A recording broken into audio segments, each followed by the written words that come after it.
Ladies and gentlemen, welcome to another episode of Media Watch, the home edition. And as per normal, we try and get some really good guests on. They're all good in their own right. But this time, a little bit of difference, a little bit of COVID flavor in the context of something that's really affected people in terms of the morale, etc., and also looking at the business side too. But we thought we'd get a celebrated set of individuals with us, a power couple. It's going to hype you up already. We have Pavan, and we also have the very famous, I can say that. Your head's going to be so big you're not being able to get out the garage. That's a Run DMC statement, if you know what that means. And we have the wonderful Magic Singh. Good to meet you. Thanks for coming on the show. So much for having us. How are you both? And yeah, we were talking earlier on. We did have a meetup a few years ago, and you're still going on and doing great things. Still in popular demand, and I'm talking both of you actually on the business side, Pavan, and also on the magic business. Magic Singh, you're doing really well. So three topics I really wanted to cover off today, right? First of all, now try to keep it straight for magic over lockdown. Trying to keep people happy is the second thing, which is kind of related to the first one. And I guess also the other thing is business. You know, business has been shut down. And Pavan, I know you in particular, you've got a concession store and you've done really, really well. So, you know, congratulations and all, you know, best of luck. I know you're going from strength to strength with your henna business. And it's not only just henna, it's also the services and also the products that come with that. So we'll talk about how that's affected you, because, you know, you've still done some amazing stuff, even though there's been a lockdown and no one's been able to go to shops and get their henna done. And obviously weddings, oh my word, weddings or even decorative stuff. I saw somebody recently did some stuff on some cancer patients where they were doing some henna patterns on their head, which is quite an interesting idea. And it's during chemo, obviously they lose their hair. And it's about doing, you know, the henna designs on their head, and they just love it. You know, it makes them feel so good, and that's what it's all about, really. Brilliant. So magic. Have you got any magic for us this time around? I can't perform in a live situation anymore, which is a real shame, because I love performing for people. I mean, there's only so much you can do for your family until they're like, oh, not again, not again. But yeah, performing, like you said, at weddings, corporate events, you know, award ceremonies, all these different functions, it's come to a standstill. And it's not just magicians, it's singers, all sorts of different things. You know, the entertainment industry has just come to a halt. So it was a time to think about how to be creative.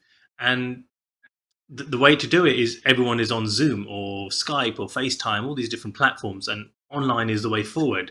So the type of magic myself and my peers do, we all have different types of magic. There's the visual magic, there's the card magic, there's the mentalism. So I literally sat down one night just thinking, right, what could work? What can translate over the internet without the need of, hey, pick a card, because we can't do this, obviously. So maybe it's more like, think of a card. Was this the card you were thinking of? You know, we have to adapt it now. And I've been now in the last couple of months offering Zoom shows, Zoom magic shows, and people have really picked up on it, and they can watch this and book this show from anywhere in the world, and it's great because, you know, you can join in, have your families and friends, and on different accounts, and it's almost like a stage show because I can see my audience, and then there I am performing, and they're all enjoying it, they're all clapping away and being bamboozled. So it's kind of been positive in that respect, hasn't it? So it's worked nice. Crazy thing that they can zoom into your you know, let's see his little fingers and see if he's doing something, you know, with his fingers. There's always that danger, because if you're on an iPad, they can go in, you know. I can ever get any of the tricks that you do. I just do not know how you do it, seriously, you know. But yeah, I did think of that actually, whether the people could zoom in, pinch out, whatever it is. But I've had it through my laptop and the camera, etc., set up, and it's kind of nice. I feel like I can get away with more and do more things, which I know I couldn't do in a live situation because I have a controlled environment, which is quite cool. So since I've been doing it, I've come up with new little ideas, new concepts, and I've been sharing it with my magician friends as well, saying, oh, you can do this as well, by the way. And I'm like, oh, that's a great idea, you know, so something I didn't even think of.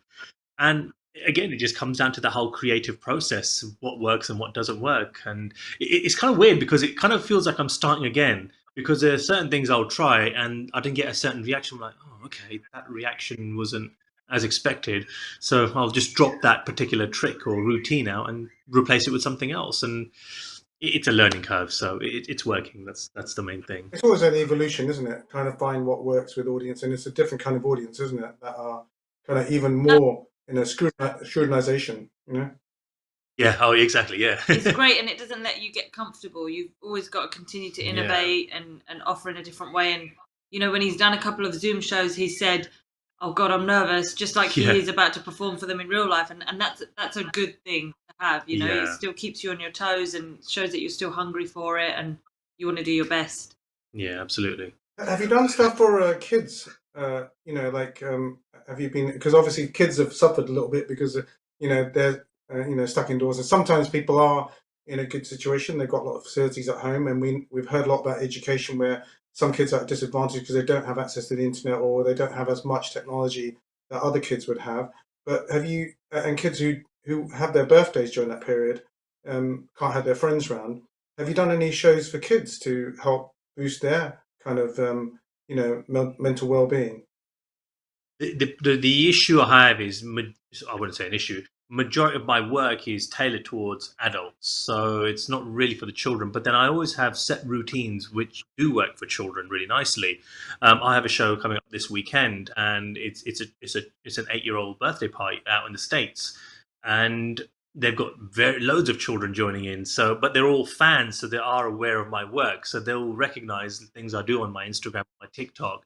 So it's about making it visual and entertaining rather than making it very formal and maybe difficult to follow. It's especially with mentalism, like there's a routine I do where I ask you to search something on the internet, think of this word, find a long word. So I think things like this would be too boring for children to watch, whereas with kids they want to see, like, I don't know, a silk hanky going to my hand and it turns into an egg, or chewing gum turning into chocolate, or something as visual and fun as that, with things with colors. So that's what they love to see. Um, Again, I can't do anything other than that, and that's just to perform online, because I'm not able to go and see anyone else outside my family because of the social distancing and all the laws that are in place. So online is the way, and also I'm offering shows on Instagram for free. I've seen them. Instagram, Yeah. and anyone can join in from that, which is great. So again, anyone just with an iPhone or an iPad or whatever, it just has to log in and they get to watch a free show for about maybe 15, 20 minutes or so. The thing with Instagram is, I mean, this guy, Joe Wicks, you both must have heard of Joe Wicks, the guy who's doing he's just one of the trainers that are out there. And so certainly some of these tools are interactive. The Zoom one is a good example. Other video things are available, but with Zoom, you can see the reaction in someone's eyes. But with Facebook Live, you can actually activate that individual, and that person can have a direct conversation with you. And it's really difficult because all the other stuff is zooming at the same time, use the same phrase, and you can't read what they're saying because it's going so quickly. There's a fine art to being able to capture what someone's giving you back in feedback and what you're actually picking on that person, having a conversation with them. In the meantime, somebody else is putting a comment up. Really hard, I found this first time when we tried this with Instagram Live. It's fine. I've got all the comments going, "Oh my God, wow, that's amazing. How did you do that?" and all that. But I can't feed off of that because it's just me and my voice and me doing the magic trick. So, hey guys, watch this, boom, and it changes to money, whatever it might be. And then they'll be like, wow, cool, amazing. And it's like, it's cool, but then I didn't realize you could add people into the video call. So what I've been doing is just randomly choosing people and asking them to join in, and they do. So when I do perform the magic for them, I get that reaction, so I can feed off of them and feel that energy. And not only am I feeling that energy, the people who are watching are also enjoying that moment of reaction. They can feed off of what he's feeling. They're like, oh wow, he's reacting or she's reacting in that way. It must be cool. So it's all psychological. The good thing about it doing it on rather than doing it on Instagram, if you do it on Facebook, it will actually record it and you can watch it back afterwards, and then you get even more reaction. So talking about reactions, so it's a difficult time for people, still is, even though people are, the lockdown period is opening up a little bit. I mean, it's even worse for if you're in business. So, Pavan, I mean, tell us, first of all, remind us about some of the great work that your company does. You've got this really good, innovative pop up in Selfridges. You're going from strength to strength, like I said, but obviously with Selfridges shut down, that's an immediate impact on you, not only in terms of the momentum that you had in your business before. Now you're going to have to start all over again a little bit, but also building the confidence with people coming back in. So it's confidence in business, but also confidence in yourself as well. You hope that you can, reclaim that territory. I hope. I mean, when Selfridges said that they were going to close down, we were obviously worried.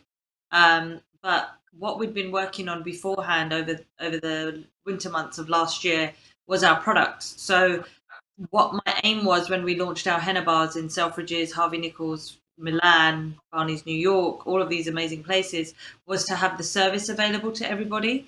But luckily, our business had kind of changed our angle, and we said not only now do we want to make the service available to everybody, but also the products. So just like you're able to go and buy a nail polish in a department store or a mascara, we wanted people to be able to buy a henna cone or a white henna cone or a neon henna cone, which is what we've come up with. So we've had all of the tests to make sure that our products are safe for the skin. They've undergone all of the beauty tests and exams to make sure that everybody can use them, because of all the horror stories that you hear at least once a year of people having a bad reaction. And luckily that was all in place just before COVID hit. So we kind of changed our angle, and we were thinking on our feet, and thinking, wouldn't it be great to do Instagram lives with influencers and, send them our packs and do a one-to-one tutorial, but in front of our audience, and teach them how to do henna. And literally within 15 to 20 minutes, they were able to do a mehndi design that I would teach them online. And off of the back of that, we've taught salons in Cyprus, Spain. We've had inquiries from all the way in Brazil. So it's brilliant that not only is it great to teach in person, but it also resonates online. And then another thing was that I had done mehndi on a bride just before lockdown was announced. And, her family couldn't come over from Texas. Her bridesmaids couldn't come, but she was still having the wedding. And we were talking all of this negative talk, but then when I actually sat down to do her mehndi, I took a sigh of relief and I felt so much better. And I thought, wouldn't it be great to share that? So we kind of had this angle on mental health, how doing mehndi can help with mental health, drawing, the colouring books, that kind of thing. So we had great coverage from, Vogue Arabia, the British Beauty Council, like I mentioned, the Evening Standard, about just how doing henna as a form of therapy, a form of meditation, but then also you're able to walk away at the end of lockdown with another skill.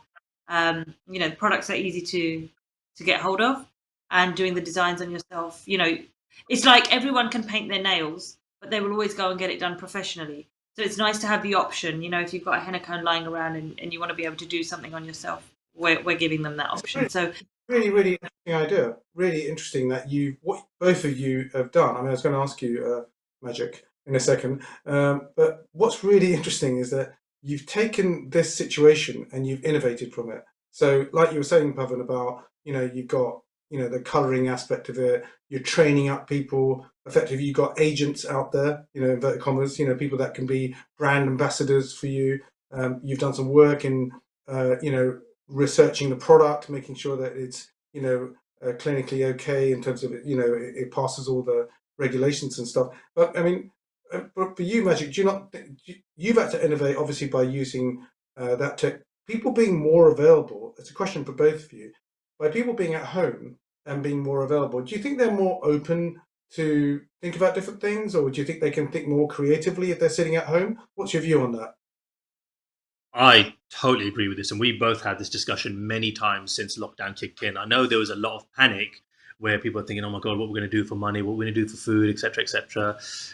What people, I feel like, have realized is what they need and what they don't need, what's important, what's not important. We found that we were working out way more than we did without lockdown. I mean, we were fairly good, and we realized what we were filling our time with. Yeah. As opposed what was necessary and what was not necessary. Totally. Where you're wasting your money as well, I guess, isn't it? And I think that's what people have figured. They want to pay more attention to their mind, their creativity. And that's something that we offer. People are always going to want to have that form of release and enjoyment and pleasure Yeah. I don't think, what we've tried to do is make it affordable, and try and reach everybody, try and make it so that we can reach a wider audience. And that's the beauty of being online. I would say majority of the world is pretty much online now. So if anyone wanted to ever book us, they can book us now. Like what Bhavan is doing, she's sending out the product so that they can do it themselves and be taught by the master essentially. And it's, it would cost thousands of pounds to do something like that, to fly, Bhavan over to do something like this. But now they can do it at the comfort of their own home. And same for myself, to be able to provide a show in the comfort of your own home and anywhere in the world, and it's an affordable price, and it's I think just people so great. are willing to push themselves now because they are at home. They're probably thinking, well, what else is there to do? So they're looking at things that they wouldn't usually look at doing, which is great. They are being far more open-minded. You don't feel worried about the fact that basically what will happen is that we'll come out of lockdown and then people go back to their old habits. So the new, it's this overused phrase called the new norm, right? So when you go back to the normal, whatever the normal was before, people rushing around. So these new services and new things that you've invented would have only lasted for that period. They don't necessarily have, a life associated with them. So coming out with the colouring book, great idea, but it would only last for as long as you had a bit of time to do it. So there's always that danger, isn't there, that people rather see you in person rather than actually book you online. So I guess what it is as we go forward, there will be some things that kind of fade away. What are the kind of things that you think would be, things that you would take? I mean, I'm saying that it's still time to go, right? There's an expression that's being used, and I mentioned it last week. This phrase is called gaslighting, which is like, don't worry about it. 3 months was just a blip on the horizon. It never really happened. It didn't really change your life. Above what you were saying about, the fact that people could, contemplate and, use it as a form of meditation. They'll go back to their own same rushed round life, that they don't necessarily value that period of time that they had. That is definitely a fear, and we did think that people will go back to the norm or the old version of themselves, but I think that there will be a proportion, and I hope a large proportion, of people who think that we liked what we learned about ourselves in lockdown, and we want to keep some bits of that, like I don't know whether it's cooking or meditating or working out, whatever prioritize.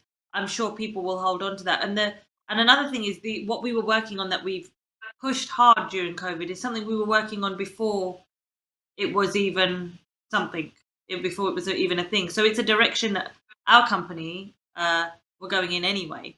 So I think COVID just helped it happen a little bit faster. I was going to say I wouldn't be fair. I think it's worked. It's been beneficial because yes, we've had we that's what we're used to, is having the experience of having people in front of us or performing or doing the henna for them, having that close encounters. But then we're all of a sudden in lockdown, and now we can't see anyone. We can't physically be in front of anyone. But like you said, we were prepared for that, and many businesses probably weren't. And that happened by coincidence. Yeah, it's so weird. It's just and when it's over, when this is all over, people are, like you said, they may go back to their old habits, or there might be the new norm. But I think we have the best of both now. Fine, if it's back to normal, cool. We carry on, do the live shows. Yeah. Oh, actually, I don't want to spend that sort of money. Cool, we're ready for that too. So people kind of have that option now, wouldn't you say? Yeah, isn't it? Definitely. And I think it's good. I was going to ask you about relationships, really, because I mean, that what you're talking about really is not only about new things that you're doing, it's also about the new relationships that you have. So in Bhavan's case, she's got lots of people that she's been in contact with who we hope will continue that connection, and making time for each other. And then again with you, Magic, for all the stuff that you've done online, there might be more of a demand for that when you can't get to a certain location. So rather than fly there, you can do the kind of a modified show. Are you worried that those relationships will fade away? That's really where I was going actually on this. Oh, okay. I'm not. I tell you why. And I think this is where we've invested into ourselves when it comes to social media. So we've managed to build a really strong brand on Instagram, Facebook, TikTok as well. TikTok is another thing that's really kicked off in a big way. So I feel like the demand touchwood will always be there because we're constantly updating our profiles, making sure there's something new on there, just kind of giving something to our fans essentially to watch and enjoy. So I feel like there will always be that demand, and I think this is the sort of method that Joe Wicks has used. He was offering those classes. Was it? I think it was every day, wasn't it? And it was for free. But he's become so popular over during that lockdown period. When everyone does come out of it, they may not do it, but his name is so big that he could practically sell anything he wants after that, whether it's a kind of private session with him or he's group built sessions. a trust. He's built their trust. Yeah. So I think in terms of having someone, people will still want to fly you over because there's nothing like having the real thing. The real thing. Yeah. I don't think, although Zoom and online stuff is amazing, the human touch, the vision, you know, when something's happening in front of your face, I don't think you can beat that. No. So I think that will always be in demand, in my view. Absolutely, yeah, and I think, you know, you've got more things to offer now. That's the important thing. Now we were going to touch on that subject. We got a few minutes to go. Can you tell us some stories about happiness in terms of, you know, is there something that you've done that made somebody happy? I mean, you were mentioning it before, weren't you? About there was you know, maybe doing some henna work did kind of make someone feel good, and then on the magic side, there must have been something that you did that must have done an awe-inspiring moment for someone. You know, I'll leave it to both of you. I'll let you start first. Oh, I was going to tell you to start. Gives him more time to think about it. For us, it's that, you know, watching people do henna and they buy our products and then they'll take a picture of what they bought and then a picture of their design. And I know that they're feeling happy, and I know that it's made them feel good. For me, that's the reward, that they're feeling good about it, and, you know, making them happy that they can learn a new skill. So for me, when they're reiterating that, that's just the best thing. But you make people feel great, like just a small trick here and there or whatever, and it just can change someone's mood completely. Yeah, because like I mentioned, I'm constantly, I'll say constantly, occasionally uploading videos on my social media. That's just part of what I like to do, and that's a form of entertainment. But then when I go on live or Instagram or Zoom, whatever it might be, people just get really excited, and it's so nice to see and hear from your fans and the nice things they have to say about you. I remember one night when I did my Instagram live, I had people like in Austria, then in India, and then Thailand. It was so many different places, and they're like, "Oh, we're your biggest fans, and we love what you do."